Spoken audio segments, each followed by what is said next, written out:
tänatud. See on muide lõhnaküünal, lõhnab ka mingisugust huvitavat lõhna. Siis oleks palunud.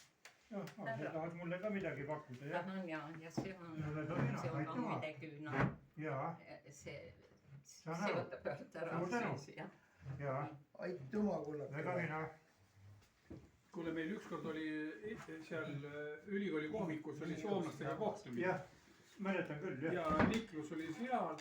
Ja tead, üks hakkas ütlema talle, et kuule, et mängi klaverit. Ja ta oskab. Hästi mängis, jah. Ja palun. Oi, ei ole vaja, aitäh, mina võin magusat süüa. Aitäh. Mis ma avasin. Ole palun ajad tõuse, on võib-olla parem tõusta. Nii, ole hea. Nii, kest. Võta head. Jah, võib panna küll. Nii. Aitäh küll, aitäh. Ja teile ka härra. Kõike head. Miks teile? Aitäh. Kui sulle ütleme siis niimoodi. Kurat, Niklus oli andekas mees, ega midagi teha ei ole. Väga mitmekülgne mees, jah. Klaverit mängis väga hästi.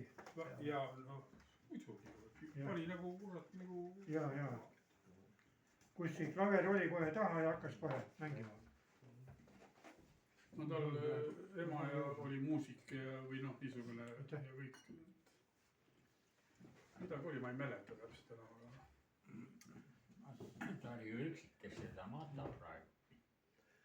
Ma sain aru, et see Ivar ütleb, et põllumeeste kogu tegeleb sellega, see Rein Koch ja need. Rein Koch, jah. Aga ega ma noh.